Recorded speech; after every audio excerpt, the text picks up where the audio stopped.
Hello, CWD friends. We are going to kick things off here in a couple minutes. I'll wait for people to start filing in. Thank you so much for tuning in with us tonight to hear from Constance Brown-Riggs. Like I said, we're just going to give it a couple minutes to let some more people in, and then we will get started.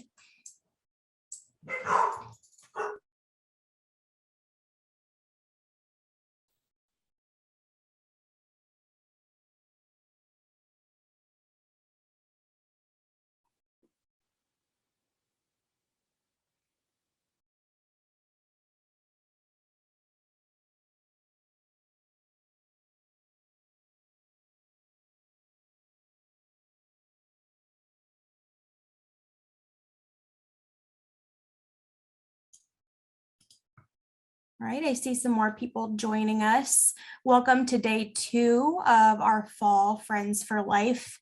We're sad we couldn't be with you guys in person, but we're glad we could still bring you some really great speakers over this week and still keep in touch with our diabetes community. So tonight, we are going to kick things off with Constance Brown-Riggs. I am Sasha Squibb. I started at Children with Diabetes in August.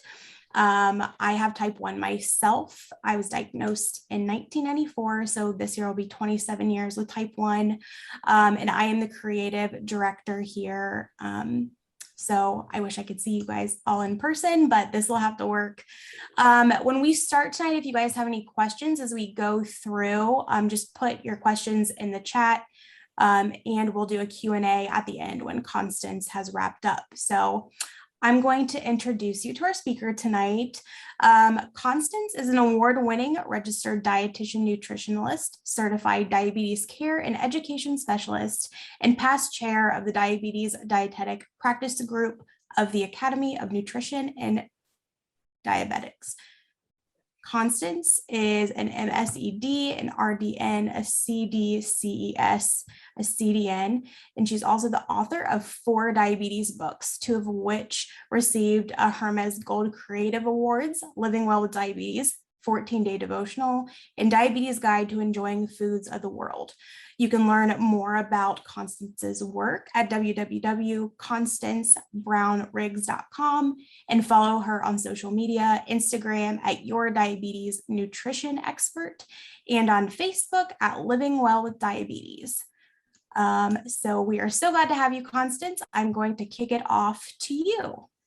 Okay, thank you very much for that introduction, and good evening, everyone.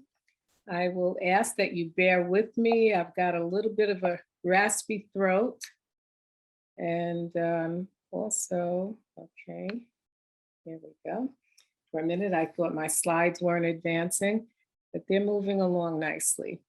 Okay, so tonight, we're going to approach this from 2 perspectives, if you will. I'll be starting off looking at carbohydrate recommendations, a little bit about what the research shows us, giving you an overview, historical perspective on carbohydrate. And then we'll get into the practical application where you'll be looking at what carbohydrates actually are. We're going to play a little bit of hide and seek, carb hide and seek, and then talk about carb counting. And also at the end, after that, I've got a little bit of a case study to go over with you. Okay, so when you hear low carb, what comes to mind? What do you think in terms of what a picture of low carb might look like? Do you think this is what low carb is? Just a plate filled with bacon, a protein shake in the afternoon, and of course, a bunless cheeseburger, just a cheeseburger wrapped in lettuce. Is that what you think of when you think of low carb? Or is it more of a balance? Okay, you can have maybe eggs and salad veggies for breakfast, for lunch, grilled chicken, roasted vegetable, And then in the evening, grilled salmon and steamed broccoli.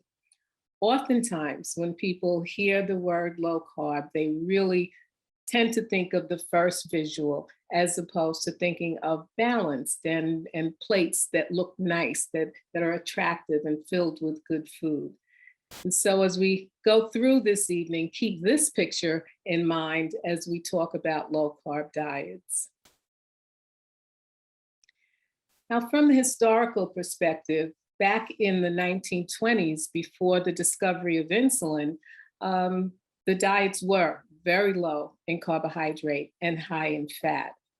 But after the discovery of insulin around the 1920s, 21 to 1950, at that point, carbohydrate was entered more into the diet. It was still on the low side, about 20% of calories. So that equated to, if you were following a 1,500 calorie diet, that would be about 75 grams of actual carbohydrate. Then in the 1950s, carbohydrate increased to about 40%. And it was at that time that the American Dietetic Association, the American Diabetes Association, the Public Health Authority, they all came together, they collaborated, and they decided that there needed to be a little more structure to the diabetes meal plan. And they actually created the exchange list. So for anyone out there that's had diabetes, for years, you may be familiar with the exchange list. And that was really restrictive. People had to actually adapt their lives, excuse me, to the, to follow the exchange list. It would tell you exactly what to have for breakfast, how many exchanges, how many bread exchanges or starch exchanges, how many fruit exchanges, vegetable, and so on. And so it was really very structured, but that's what they thought would be best at that particular point in time. And so the carbohydrate, as I said, was 40%.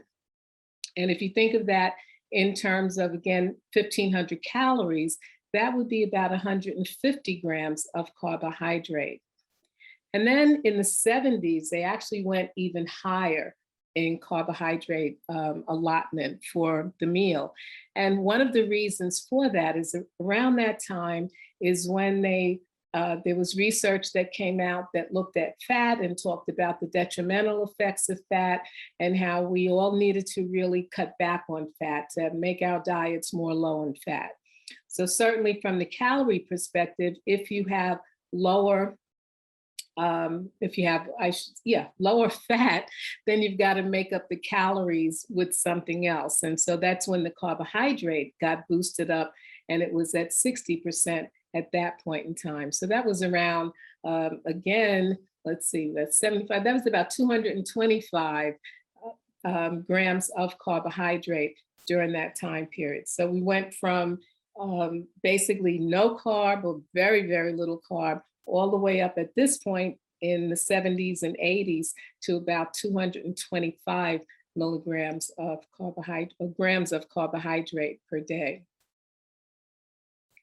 Then in 2004 to 2008, the recommendations said no more than 65% of calories.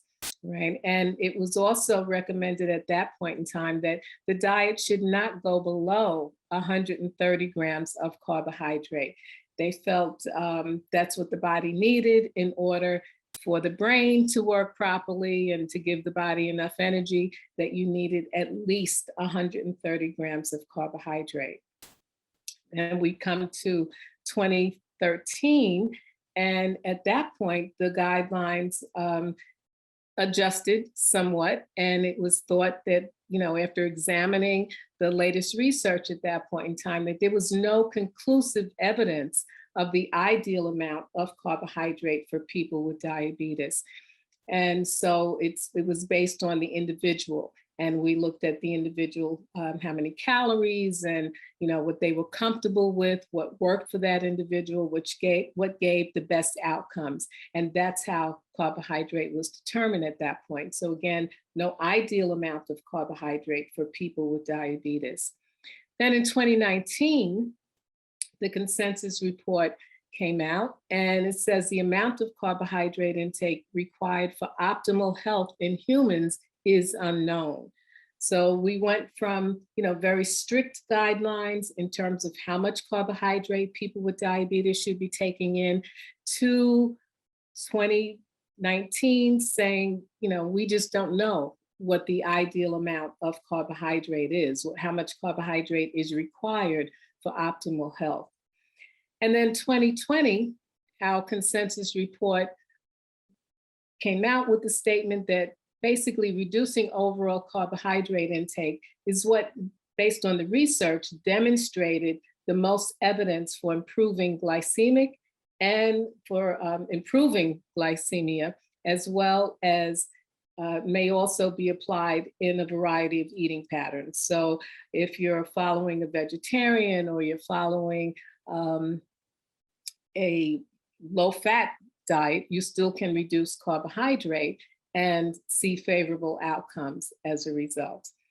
So at this point in time, the carbohydrate is, we're not sure, okay? So as far as the definition, we know that limiting carbohydrate is what gives the best outcome, but the exact amount there's no exact definition at this point.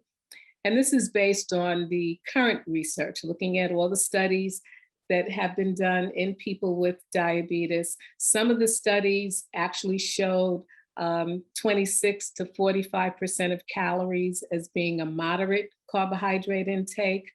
Other studies considered less than 26% of calories as being a low carb diet. So it varies in the various studies that were there. For the purpose of the consensus report, the ADA stated that, or they used 26 to 45% of total calories as being considered a low carbohydrate diet. And when we talk about low carb, it's low carb vegetables. There's fruit allowed also, but typically it's going to be the more berries and things like that that have a lower carbohydrate content. Excuse me. Hope I make it through. We have meat, poultry, fish, seafood, eggs. So the protein is included along with nuts and seeds. And of course, there would be fat. And so the low carb eating plan can be a balanced, or what we'll call a well-planned eating plan. It does not have to be extremely high protein, and at the same time, it's not going to be enormous amounts of fat included in the diet.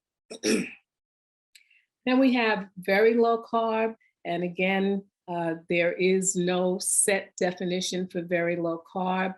That varies based on the studies and what the researchers used and what they considered to be very low carb. Again, the ADA consensus report states 26% of total calories, carbohydrate, 26% of calories coming from carbohydrate would be considered very low carb. Other studies, 10% of total calories. And then often the goal is between 20 to 50 actual grams of carbohydrate per day. And it's looking at non-fiber, so they don't count the fiber as part of that total carbohydrate intake. And in some cases, the fat may be as high as 65 to 80% of total calories. And this gives you an idea. If you look at this chart and think of the various percentages of calories that we were talking about for carbohydrate. So again, if you're consuming about 1,500 calories, which is over here, I don't know if you can see my pointer, but 1,500 calories. And then the consensus said around, I think it was like 26% or up to 40, almost 40%. And that would bring you to that 150 grams of carbohydrate. And of course, it depends on the calorie level as well. So as the calories go up, the carbohydrate is going to go up. Some of the research shows 10% of calories coming from carbohydrate. And again, that's extremely low. So if it's 1,500 calories, that's 38 grams of carbohydrate per day, not per meal, not per snack, that's per day on a very low carb diet. But it does vary across the board. And again, just thinking of our early carbohydrate allotment, 60%, then that you can see that is considerably more than the very low carb. Okay, so when we look at the safety and efficacy, of course, that has to be one of our major concerns. We want to know that it works, but not only that it works, but that it's not going to do harm. So if you look at 50 to 75 grams of carbohydrate per day, what the studies show is that it is effective. It does help to reduce A1C. Individuals following that particular carbohydrate level are able to actually have more time in range. There's less hypoglycemia associated with it. They're able to decrease the amount of insulin that they're using on a daily basis. Triglyceride levels come down, and also they get a boost in the good cholesterol. The HDL cholesterol goes up. So there are favorable outcomes associated with 50 to 75 grams of carbohydrate per day.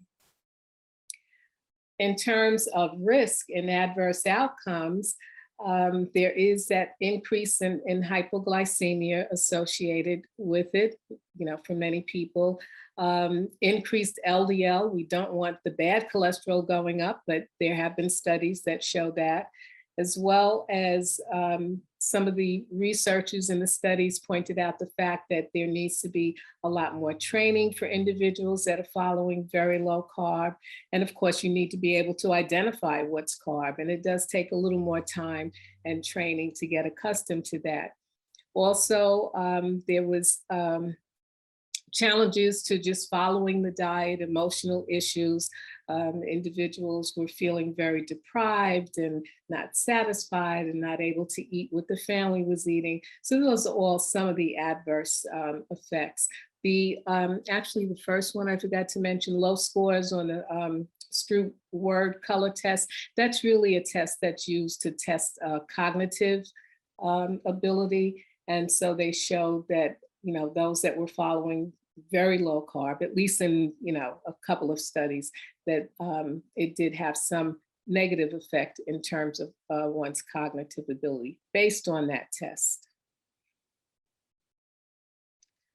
Now, there is most of the studies that have been done looking at very low carbohydrate diets have been in the type 2 population.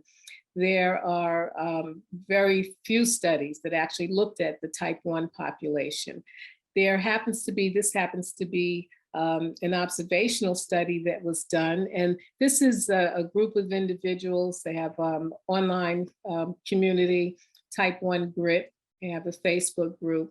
And so the researchers did an observational study on the particular group.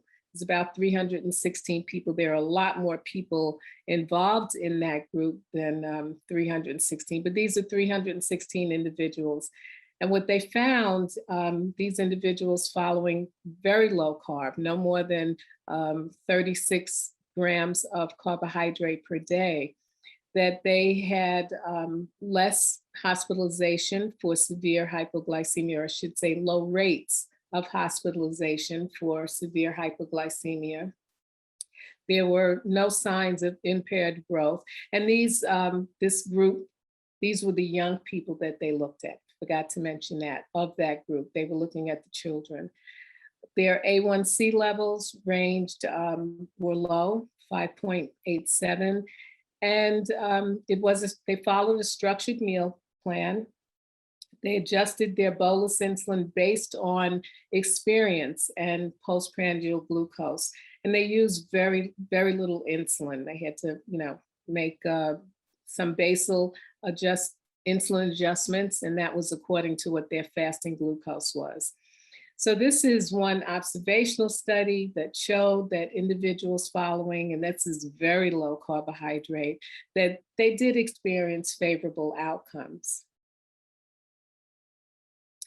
The consensus report tells us For select adults with type 2 diabetes, those that are not meeting their glycemic targets, or if there's a need to reduce or desire to reduce some of their anti-glycemic medication, that reducing overall carbohydrate intake with low or very low carbohydrate plan is a viable approach. And as I mentioned, most of the research has been done on the type 2 population. Evidence suggests a very low carbohydrate eating pattern may also have potential benefits for adults with type 1, but there needs to be more studies of sufficient size as well as duration. And there have been a few more studies since the consensus report initially came out looking at the type 1 population. But again, there still needs to be a lot more. Okay, so that brings us to more of the practical application, if you will, in terms of looking at carbohydrate. What is carbohydrate? There are three main types of carbohydrate. Most people don't really think of it in terms of the three various types. They just think carbohydrate. But there are three types, right? So first type is sugar. And when we talk about sugar, there's naturally occurring sugar, and then there is sugar that is added to foods. Sugar that is naturally occurring, the most important thing to remember is that along with the sugar that is naturally in your fruits, your vegetables, milk, you have a whole package of nutrients coming along together. So there's no need to avoid fruit, to avoid vegetables, or avoid milk because it has sugar. Oftentimes, people look at the labels. I'm thinking of some of my clients. Had actually one woman that came in. She said, "Now I can't drink milk," and I'm like, "Why can't you drink milk?" She said, "Because I looked at the label and it has sugar in it." So I had to explain, of course, that this is sugar that is naturally occurring and that you can still drink milk. And of course, we're looking at the total carbohydrate in that particular food. And again, particularly when we're looking at whole foods, that we're not looking at added sugars. These are sugars that are naturally occurring. So fructose, for an example, is found in fruit. That's the fruit sugar. You have sucrose, more of that type of sugar found in vegetable. And then in your milk and dairy products, you're going to have more lactose. So those are the naturally occurring sugars found in those particular foods. The added sugar is where the problem lies. Your added sugar does not come along with any nutrient value whatsoever. So basically, we could say there's no reason to ever put that in the diet, except, people like a little bit added for flavor and so on. But from the nutrient perspective, there is no real nutritional value. It's a lot of carbohydrate and calories. Then we have starch, and starch is what we call more complex carbohydrate. So the sugars may be thought of, and this is the added sugar more so, as simple carbohydrate. Some people refer to it as fast-acting carbohydrate. The starch is more of a complex carbohydrate. So you have longer sugar molecules that are linked together in chains, which makes it more complex. And the benefit from the blood sugar perspective is because they are more complex, the starches are linked together in these long chains. It takes a lot more work for the body to break them down, to digest, if you will, that carbohydrate. And therefore, your complex carbohydrate actually can help to kind of blunt the effect of glucose. So it takes longer for the body to digest. I think of it sometimes like an Alka-Seltzer effect. So rather than getting a burst of glucose into the bloodstream, it's slowly released because it takes longer to digest more complex carbohydrate, which is your starch. And also fiber would fall into that same line as more of a complex carbohydrate. And again, anything that is high in fiber, it's going to take longer to digest. You have a more even release of glucose into the bloodstream, which gives you more favorable outcomes. So those are the three types of carbohydrate: sugar, starch, and fiber, all carbohydrate. So now let's see if we can play a little bit of carbohydrate hide and seek. And I don't know if I'm going to be able to see your answers. I think I will be able to. Okay, so looking at this, let's do one column at a time. Let's look at the first column. And if you can tell me what food in this column does not have carbohydrate. You can just enter that in the chat. You can guess which foods don't have carbohydrate.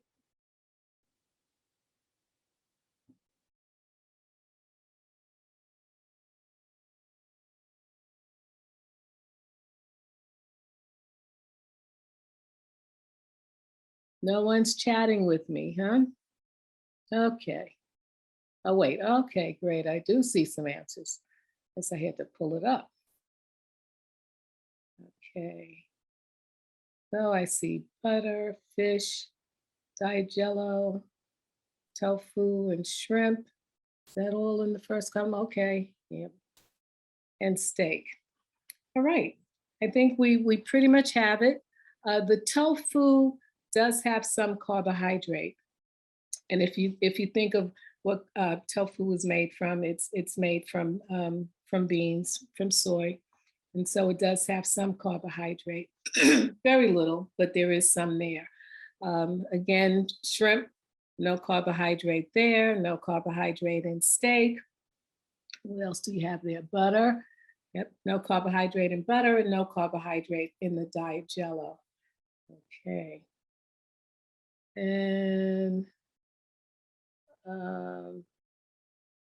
okay, I'll get to this. This is someone asking about carbohydrate and counting protein. Okay, I'll answer that at the end. Okay, so no carbohydrate in that column. That is correct. Let's advance the slide. Okay, and well, I forgot to mention diet jello there. That should be highlighted in red. All right, so for the next column, what do you think in that column, which foods don't have carbohydrate?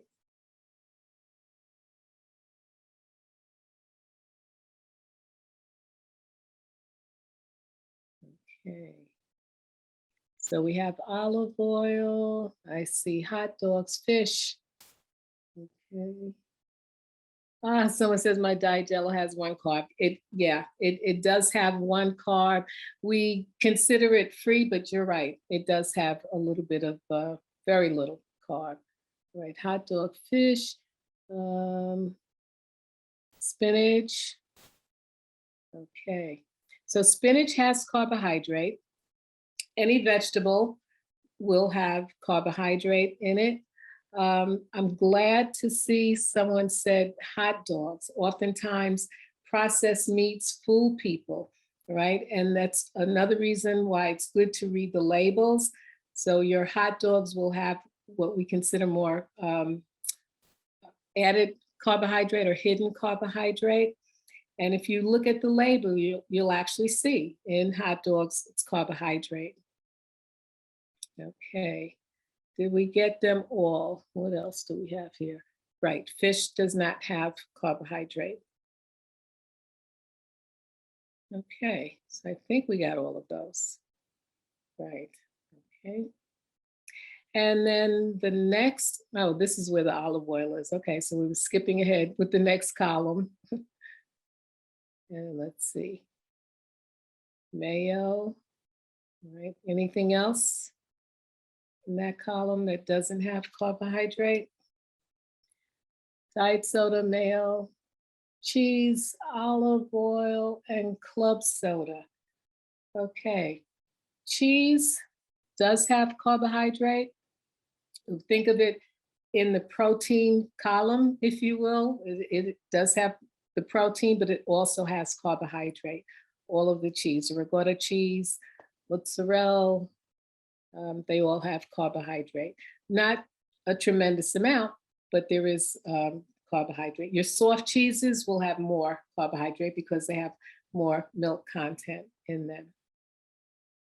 Okay, so what do we have there? Diet soda, mayo, olive oil, and club soda. That's correct. Right, so an easy way to remember what has carbohydrate and what doesn't, this is the easiest way. Pure animal protein and fat. Everything else has some level of carbohydrate. And as you pointed out, even the diet jello and of course hot dogs. I always say there's no hot dog walking around on earth. So think of it that way also. If it doesn't fly or walk or swim, it can have carbohydrate. So any processed meat will have carbohydrate in it. Okay. So that brings us to carbohydrate counting. And carbohydrate counting, when that was introduced, it really gave individuals a great deal of flexibility in terms of meal planning. As I mentioned earlier, years ago when we were using the exchange list, there really was very little flexibility coming along with that. With carbohydrate counting, it allows you to adjust your insulin, to decide when you're going to eat, how much you're going to eat at that particular meal. Whereas with exchanges, you had to eat, let's say if it was 2 fruit, you had to eat 2 fruit at that particular time. With carbohydrate counting, if you don't feel like having 2 fruits, you don't have to have 2 fruit. Maybe you want to take your 30 grams of carbohydrate and use that on all vegetable. So it gives you a lot more flexibility in planning. There are 2 basic types of carbohydrate counting, basic and advanced carbohydrate counting. And what you need to know, excuse me, you want to be able to, of course, know which foods contain carbs. And now everyone knows exactly which foods contain carbohydrate. You also want to be able to estimate the grams of carbs. So, you have to have either a book or an app or some way of estimating the grams of carbohydrate. And then, of course, you will be adding up those grams of carbs. So you got to have some little math skill or know how to use a calculator and so on. And then adjust insulin based on the mealtime, on mealtime carbs. So that's the general idea in terms of carbohydrate counting. If we look at basic carbohydrate counting, again, you should be able to read food labels. That's important to identify what a serving size is and how much carbohydrate is in that particular serving, or if there are hidden carbohydrates. So the label will tell you that as you read the ingredient list. You want to have some means of weighing and measuring food portions, whether it's, again, guesstimating those food portions, a plate, if you use a plate method, which is oftentimes used, particularly with basic carbohydrate counting. So, and I'm sure you've all heard that half the plate would be filled with non-starchy vegetables. So that's going to give you maybe 10 or so grams of carbohydrate in that section of the plate. A quarter of the plate would be your starchy foods. So that's about 15 grams of carbohydrate. And if you have 8 ounces of milk, that's another 15. And if you had a piece of fruit with that, that would be your other 15 grams of carbohydrate. So that's one way to do basic carbohydrate counting.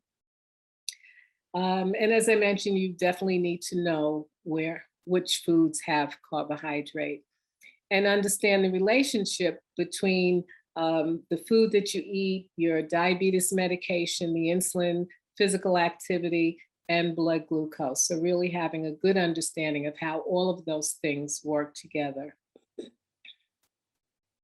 And of course, now it's a lot easier than it was years ago, particularly if you are on pump therapy. It makes life a lot easier from the math perspective, but no matter what, whether you're following, doing advanced carbohydrate counting with the gram method and, counting every single gram, you still need to be able to do that. You've got to know what you're eating and what the serving size is and how many grams of carbohydrate is in that portion. As they always say, if you put junk in, if you put the wrong information, you note that you're having 30 grams of carbohydrate when it's only 15 grams of carbohydrate, you can really run into problems. So you have to know the carbohydrate and you have to be able to assess how much you're actually taking in. Again, gives you a lot of flexibility. If you are actually on multiple daily injections, not using pump therapy, then of course you do really need those math skills. You're going to have to, calculate, your own insulin correction factor and so on, how much insulin you should be taking for the grams of carbohydrate, what your carbohydrate to insulin ratio is. So that's more of the advanced carbohydrate counting. And pattern management. With pattern management, that actually, as it says, it's a systematic approach to identifying the patterns in blood glucose readings and determine whether changes are needed. So oftentimes, if I'm working with someone, I may ask them, we say carbohydrate counting gives you a great deal of flexibility, which it does. But there are times when we're looking for particular patterns that we may ask you to maintain a consistent level of carbohydrate over a period of days, a couple of days or several meals, so that we can see what the patterns are and where the problems are, where there may need to be an adjustment in either the food, the activity, or actually your medication. Okay, so that's what pattern management is all about. So looking at all the various levels of carbohydrate from the research perspective, I come back to that question, which is basically the title, how low should you go? So how low do you think you should go from the carbohydrate perspective? So anyone have any idea? You can put that in the chat.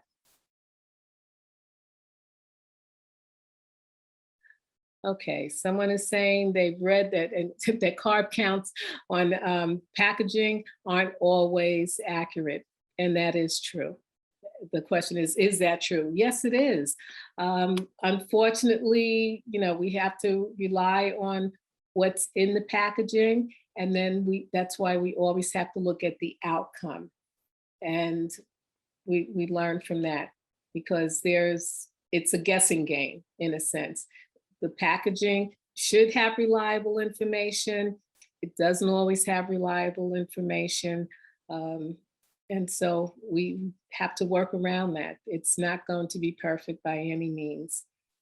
Okay, so someone says 100 grams of carb per day.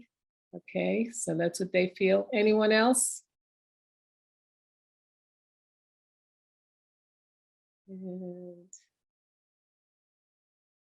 Okay, all right. So when we talk about how low you should go, let's be reminded of a few things. And that is that there is no standard meal plan or eating pattern that will work for all people with diabetes. Okay, as I always say, after the diabetes diagnosis, everything else is different. It's based on the individual. So definitely there is no standard plan there. And we have to individualize nutrition therapy, or what you do in terms of your meal plan. What works well for one will not necessarily work well for the other from every perspective. Maybe they just don't tolerate such a low level of carbohydrate. They don't feel well on a very low carb, or maybe they don't feel well on the high carb. So it's really based on the individual. The other important thing to remember is that the quantity and the type of carbohydrate in a food actually influence the blood glucose levels. And the total amount of carbohydrate eaten is the primary predictor of glycemic response. So when we talked about the carbohydrate, the types of carbohydrate, the complex carbohydrate is going to give you a different outcome than if you were taking in added sugar. So and then the total amount of that together is what actually predicts the outcome in terms of glycemic response. Okay, so the choice is really yours in terms of carbohydrate. As we mentioned, there is no ideal. 100 grams of carbohydrate is not considered very low. I happen to think, based on the individual, 100 grams of carbohydrate, I would have no problem with that from working with someone. And then even for someone that wanted to go a little bit lower than that, I'd look at the outcome. Let's see what the outcome is. Let's see how you're feeling. If you're not having, excessive amounts of hypoglycemia and so on. So those are all factors that have to be taken into consideration. The ideal situation, of course, as I have here, is that before you make any changes in your diet, whether it's to reduce carb or add carb, anything like that, you really should do that under the advisement of a registered dietitian or a certified diabetes care and education specialist who can direct you, advise you. There may need to be changes in insulin prior to you going on a low carb meal plan. So that is really the best way. And then, of course, excuse me, you want to inform your healthcare provider. And as I mentioned, because there may need to be that medication adjustment. And based on your medical history, you also may be advised not to follow a low carb diet. So the best way to start is to really look at what you're currently taking in, assess your current carbohydrate intake, and begin to, if you feel you're just really taking in too much carbohydrate, your blood glucose is all over the place, you're not really getting good control, then cut back slowly and see if it makes a difference. What we do know is that, again, reducing the overall carbohydrate intake is what demonstrated the most evidence for improving glycemia, and it may be applied to a variety of eating patterns. So I'm going to see if I can finish up and getting through this case study. And this happens, some of you may be familiar with Diatribe. This actually happens to be information from Adam Brown, 32-year-old male, type 1 diabetes. And he was diagnosed at the age of 12. And, as a teenager, he followed high carb and experienced a lot of high blood glucose and roller coaster and, not well managed. Then he changed to a low carb, and his low carb is 30 grams of carb per meal. So without snacks or anything else, that would come to about 90 grams of carbohydrate. And he said his average carbohydrate ranged from, went up to as high as 146. So the average is 146 grams of carbohydrate. And he was eating low carb, primarily nuts, seeds, vegetables, and a bit of fruit. And of course, he also had additional animal protein in the diet as well.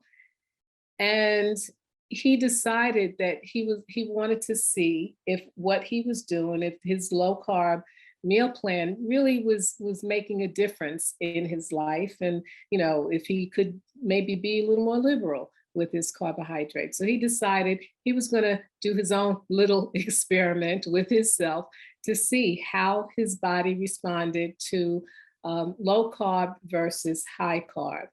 And his high carb diet averaged about 313 grams of carbohydrate, and that included more complex carbohydrate, oatmeal, whole wheat bread, quinoa, wild rice, as well as fruit. And starting out, his assumption was that low carb eating would lower his average blood sugar and that he would have much more hypoglycemia. And that on the high carb eating, that he would have higher average blood sugars and less hypoglycemia, and as he put it, way more fun. So he followed each for, I think it was 12 days. He followed low carb for 12 days, and then or was it 2 weeks? Oh, gee, and I don't have that there. But I think it was about 12 days. He followed low carb, and then he also followed high carb. And what he found was that both diets resulted in the same average glucose. Of course, average glucose and his estimated A1C, but as he put it, there were major trade-offs. So the higher carb with the whole grain, it caused 4 times as much hypoglycemia, an extra 72 minutes per day spent high, and it required 34% more insulin. And then he also, doubling his daily carbs also added much more effort and produced far more feelings of exhaustion and diabetes failure. And as he said, it was not fun at all, not as he anticipated. And it added, more the roller coaster, more glycemic variation from all the extra carbs that made it more dangerous. So this shows you, and I just really boiled that down, just to give you the high points of his experiment there. But this just shows you clearly from his perspective what happened when he followed the low carb eating plan over those 12 days. His blood glucose actually was much better, as you can see, looking at the graph. It was within his target range. And when he followed the high carb, it was much more challenging for him to maintain blood glucose within range. And it's similar to, chasing your tail, if you will.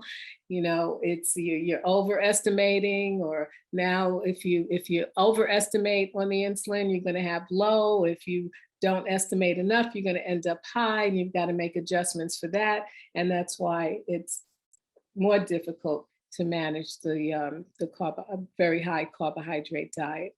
Again, to note, with his case, he did not follow a very low carb. It was low carb, but not very low carb. And that's really important to point out. So in summary, we know low carb and very low carb are safe options for individuals with type 2 diabetes. The carbohydrate ranges anywhere from 50 to 130 grams of carbohydrate per day, about 26% of calories. There definitely needs to be larger studies in terms of the type 1 population when it comes to following those very low carbohydrate diets. Carbohydrate recommendations are going to continue to evolve. We saw, from the beginning of, before the discovery of insulin, they've been evolving ever since then, and they will continue. And I think we'll probably see many more studies done in the type 1 population in terms of very low carbohydrate. And bottom line, reducing overall carbohydrate is what demonstrated the most evidence for improving glycemia and may be applied in a variety of eating patterns. Okay. And I just want to mention, I mentioned the plate method, using the plate to help with portion control. There's also apps, and there are many, many more apps than this, but Figwe in particular, I think is the greatest app out there. It's a visual food diary. It will adjust the portion, or you can adjust the portion, and the nutritional information will adjust along with it. So if you can enlarge your screen, you can see that there's a couple of peas in the plate. And so it will give you the nutrient information for, 10 or 15 peas, whatever the number is. And then if you want a plate filled with peas, you fill the plate up and it will give you the nutrient information, the carbohydrate, calories, etc. for that portion. So it has a pretty good database of food. And as I said, it's visual. So if you're not weighing and measuring, or if you're in a restaurant, everybody's always looking at their phone anyway. You can look at the Figwe app and make that visual. Look at what's on your plate and find approximately how many grams of carbohydrate, etc. you would be getting from that portion. And Lose It also does an adjustment, but it doesn't have the visual. It's not a visual food diary. So I just wanted to mention those two apps. And now I believe it is time for Q&A, if I can find the questions. Would you like me to read them to you? I'm happy to do that as well. Okay, yeah, that'll be great. Awesome. Thank you so much. That was a great presentation. From Alexa, she said, I'm reading on social media that you have to count protein as well as carbs for insulin. I've never heard of this in Canada, 7 years into T1D with my daughter. Is this true? That's if you're going very low. There may be a need for that. That's very low carbohydrate. But if you're not doing very low, you don't have to worry. And, and I should say it's rare. Not that it never happens, but typically you don't have to count protein in terms of factoring, for carbohydrate. Mm-hmm. Okay, the next one is from Laura. She said, what do you think about intermittent fasting for adults with T1D? My endo is all in for it, and I have been able to lose some weight with it while having really great blood sugars. I've been doing mostly a 16-8 fasting, 16 hours fasting, an 8-hour window to eat each day. And intermittent fasting, it's interesting. I'm actually going to be presenting on that next week. It definitely has shown positive effects. And you think of it, intermittent fasting generally is done overnight. You would be sleeping anyway, and maybe it runs into a couple of hours in the morning, depending on the hours. I forget which hours she said there.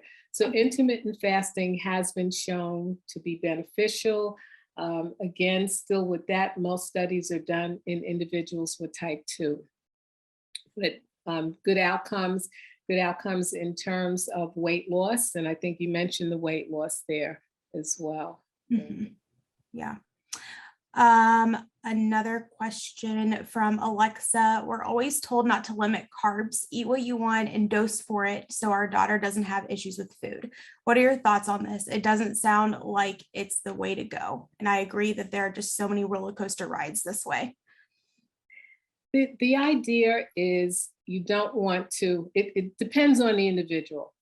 And so if it's going to cause a lot of problems in a young child, it's, you're better off to have a little leeway there.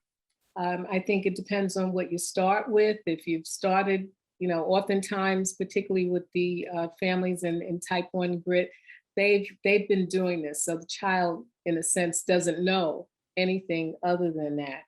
But generally speaking, that's exactly what we recommend for children, is you dose on what they eat.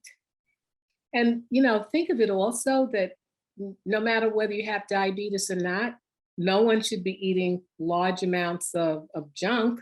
And so there would be some restriction on carbohydrate just naturally in terms of a balanced meal.